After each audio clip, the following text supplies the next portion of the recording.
2011년 캐나다 퀘벡주의 한 해안가 18구의 오래된 시신이 발견됩니다. 분석 결과 170년 전 아이들의 뼈로 밝혀졌는데요. 그 뼈에는 영양 결핍으로 생기는 흔적들이 꽤 새겨져 있었습니다. 굶주린 아이들의 뼈, 왜 여기서 발견된 걸까요? 1844년 아일랜드는 영국 정부의 수탈로 인해 감자 이외에는 먹을 것이 없었습니다. 밀과 같은 작물은 이미 영국으로 반출되었고 유일하게 수탈 대상이 되지 않은 감자만이 남아있었죠. 감자는 단위 면적당 칼로리가 높아 구황 효과가 뛰어났고 우유를 짜고 남은 부산물을 섭취하며 부족한 영양분을 보충해야 했습니다. 그러던 1845년 아일랜드의 생명줄과 같은 감자에 전염병이 돌기 시작합니다. 잘 자라던 감자가 어느 날 아침에 갑자기 모두 썩어버린 것이죠. 감자의 80% 이상이 먹을 수 없는 수준이 되자 밭에서는 썩는 냄새가 진동을 했습니다. 하지만 여기서 진짜 문제는 당시 아일랜드 감자의 품종이 단 하나였다는 사실이었는데요. 결국 어떤 감자도 전염병을 피하지 못했습니다. 심지어 날씨는 아주 덥고 장마까지 내리니 전염병이 퍼질 수 있는 최적의 환경까지 만들어졌죠. 결국 감자 역병균은 빗물을 타고 땅에 들어가 나머지 감자까지 모두 썩게 만들었습니다. 바로 대기근의 시작이었죠. 하지만 아일랜드 대기근은 단지 감자 전염병 때문에 발생한 것은 아니었습니다.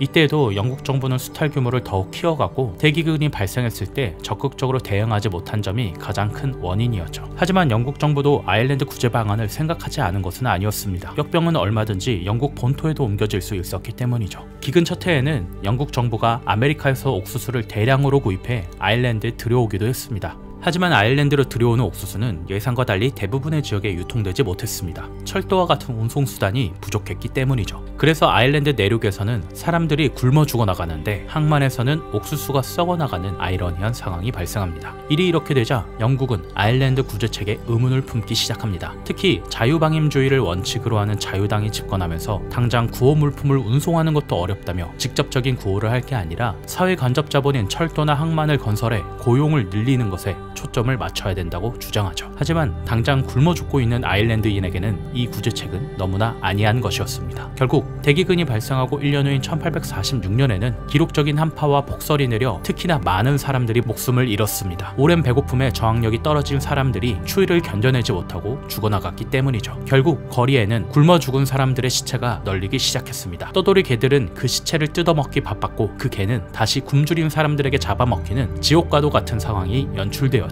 이 시기를 견디기 위해 해조류를 뜯어와 수프를 만들어 먹기도 했습니다. 하지만 그것조차 구하기 힘든 사람들은 속수무책으로 굶어 죽었죠. 식량을 지키는 영국군 병사들마저 이 상황을 눈뜨고 보기 어려워 창고에 있는 식량을 몰래 나눠주기까지 합니다. 그렇게 다시 1년이 지난 1847년 사태의 심각성을 깨달은 자유당 정권은 무료 식량 공급을 시작하기로 결정합니다. 그런데 그 예산은 정부가 아닌 지주들이 떠안게 만들었죠. 연간 수입이 4파운드 이하인 소작농을 거느린 지주들은 구빈세를 부담해야 한다는 법 때문이었는데요. 당시 아일랜드의 토지를 소유한 지주들은 400명 정도에 불과했는데 이 사람들이 300만 명의 구호 비용을 감당해야 하는 상황이 되었던 겁니다. 결국 지주들은 굶주림에 시달리고 있는 소작농을 모두 내쫓았습니다. 하지만 상황은 이상하게 흘러갔죠. 소작농이 없어지니 지주에게 지대를 낼 사람이 없어졌고 지주들은 빚더미에 오르기 시작해 무더기로 파산하기 시작한 겁니다. 숨통만 붙어있던 아일랜드 경제가 박살나기 시작한 것이죠. 기근 전까지만 해도 아일랜드의 인구수는 800만 명을 상회하고 있었습니다. 하지만 대기근 발생 후 100만 명이 굶어 죽었고 100만 명은 이민을 갔습니다. 미국으로 넘어간 아일랜드 이민자도 많았는데 이들의 삶은 평탄치 못했습니다. 대부분 제대로 교육을 받지 못했고 백인임에도 영어를 구사하지 못해 미국 사회에서 무시받는 집단이 되었죠. 심지어는 미국 내에서 전염병이 돌면 아일랜드인을 탓하는 일이 잦았다고 합니다. 1847년 3월 북부 아일랜드 슬리고에서 대기근을 피해 캐나다 퀘벡으로 이주하려는 사람들이 배에 탑승하고 있었습니다. 굶주림으로 기력이 쇠한 중년과 노인은 엄두도 내지 못했고 어리고 젊은 사람들만 마지막으로 힘을 내 이민선에 오른 것이죠. 승객 200명을 태운 이민선 더 캐릭스 오브 화이트 헤븐은 캐나다 퀘벡주에 어렵게 이르렀지만 거의 도착했을 무렵 폭풍으로 난파됩니다. 결국 승객 200명 중 약 50명만 살아남을 수 있었죠. 그리고 그 중에는 굶주린 채 마지막 희망을 머금은 아이들이 있었습니다. 하지만 그 아이들의 꿈은 끝내 좌절되었고 170년이 지난 2011년 그 아이들의 뼈만